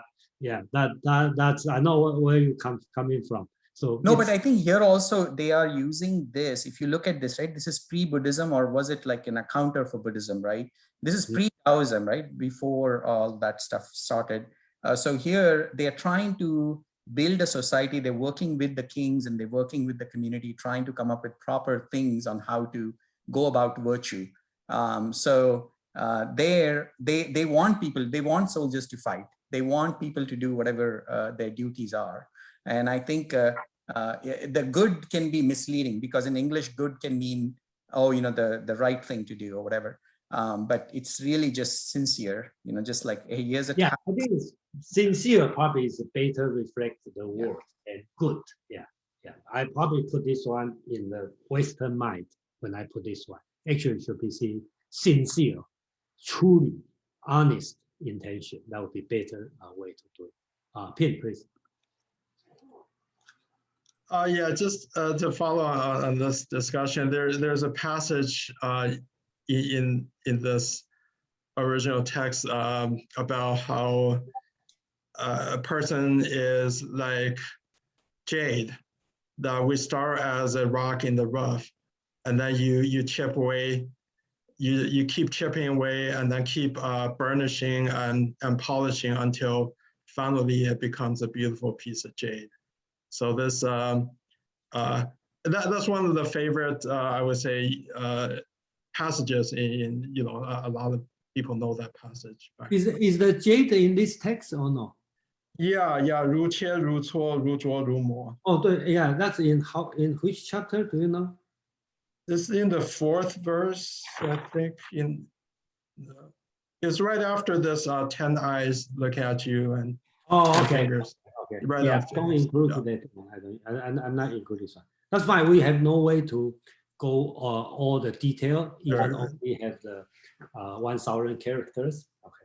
So that's going to the last chapter, the utopia. Okay. So this one is a much longer writing, but I kind of like summarize in the 3 principles. Okay.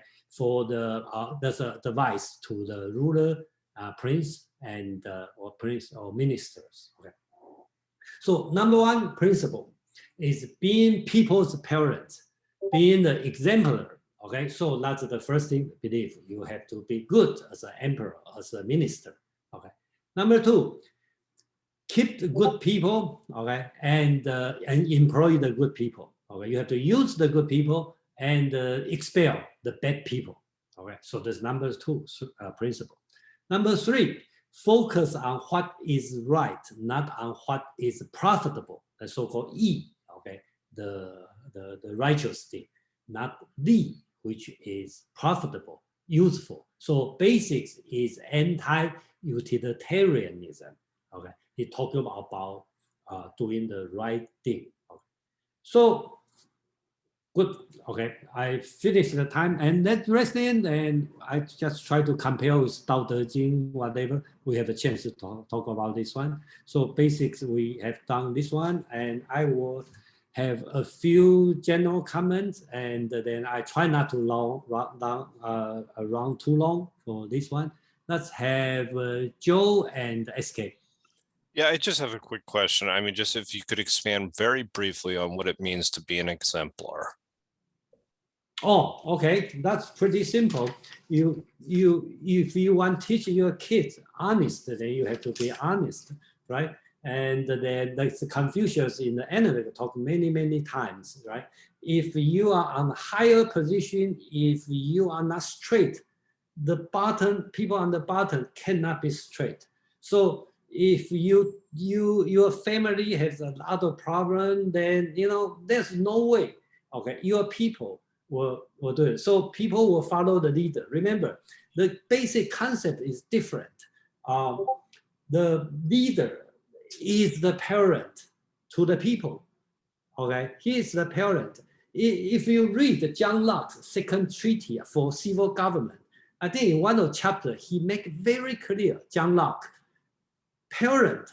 The chapter called the parental relation or something. Unparental.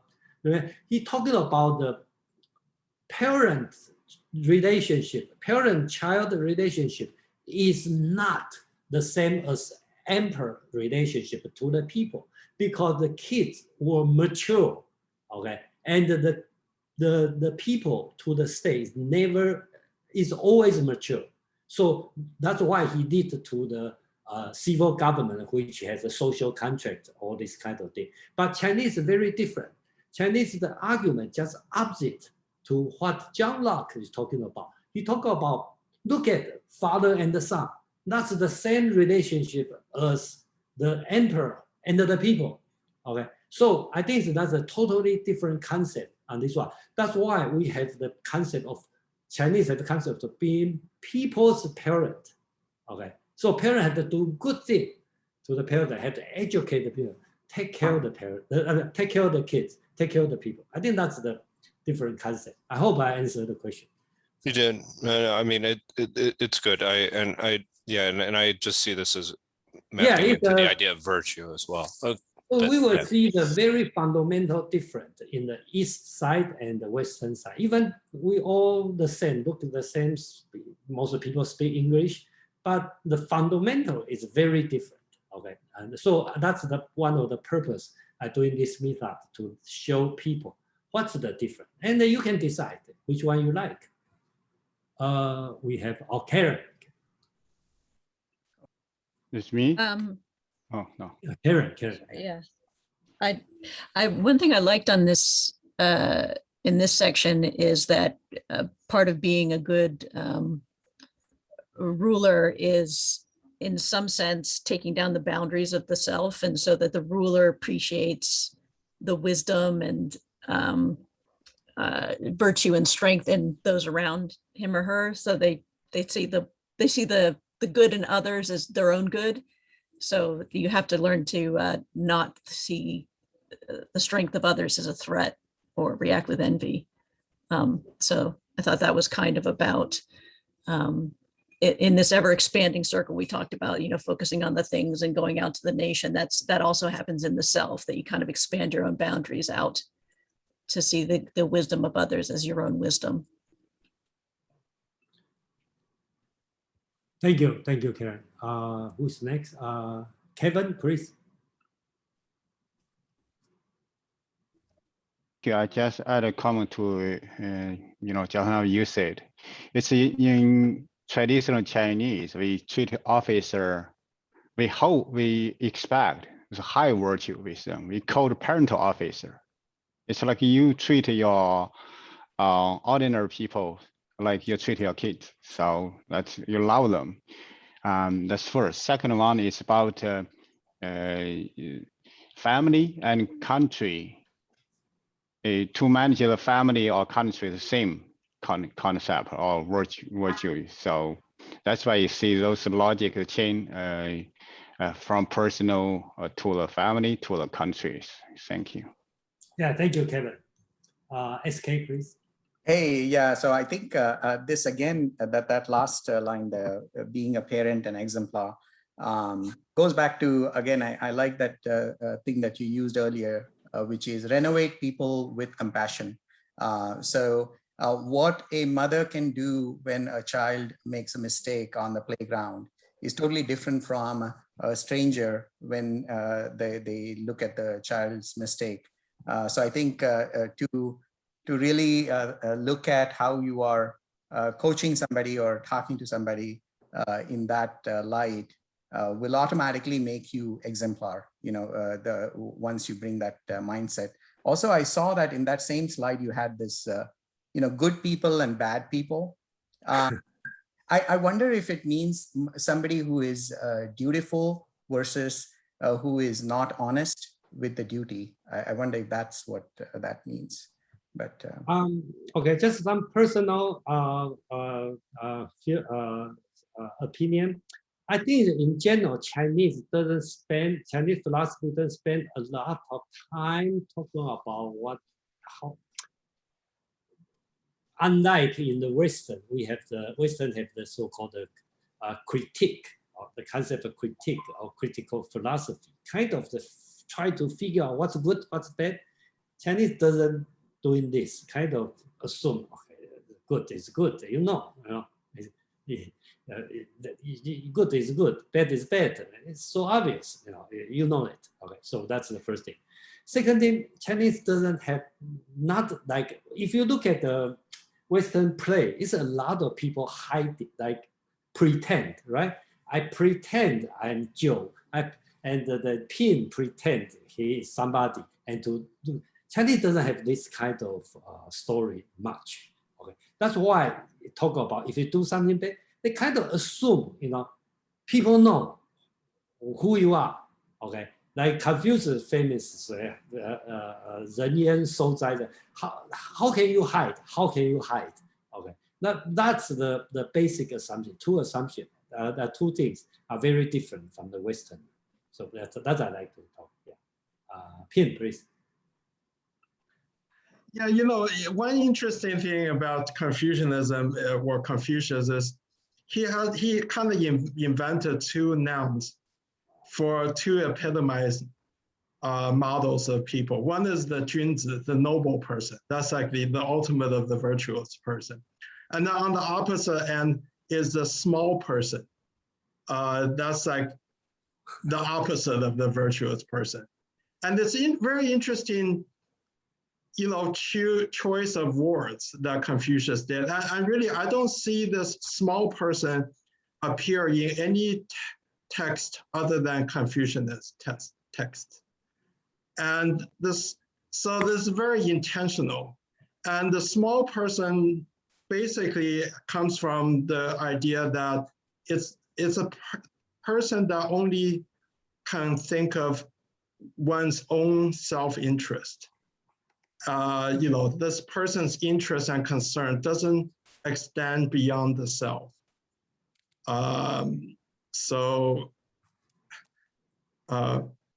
That's all I want to add. I agree with Jason. There's no kind of that. It's more like you should just know what's good, what's good and what's bad. But that kind of evokes this thought in my mind. This small person is always, appears like a very, very intentional choice of words.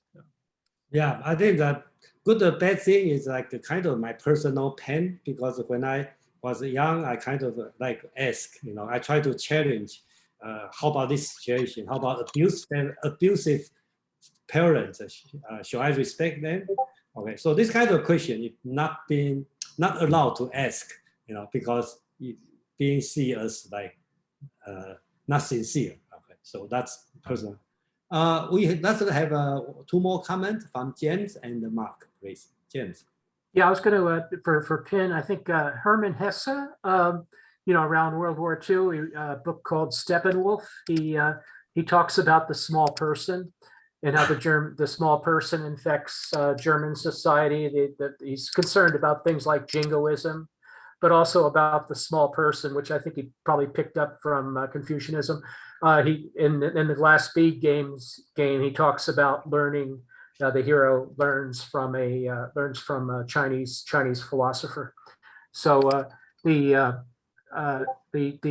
think that's his connection. He is picking up the small person as a critique, as a social critique of a petty bourgeois kind of completely self-interested person that would never do anything more exciting than read the paper, but will always inject his opinion to try to level everyone else around him.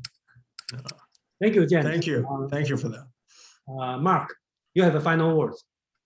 Oh yeah, actually, I have a question for Ping. I'm wondering, can you put the Chinese text for the Confucian concept of small person? Can you put that in the chat so I can copy it and look it up? Oh, I'm not quite sure what you're asking me Small to Well, deliver. when you say small person, what is the Chinese for that?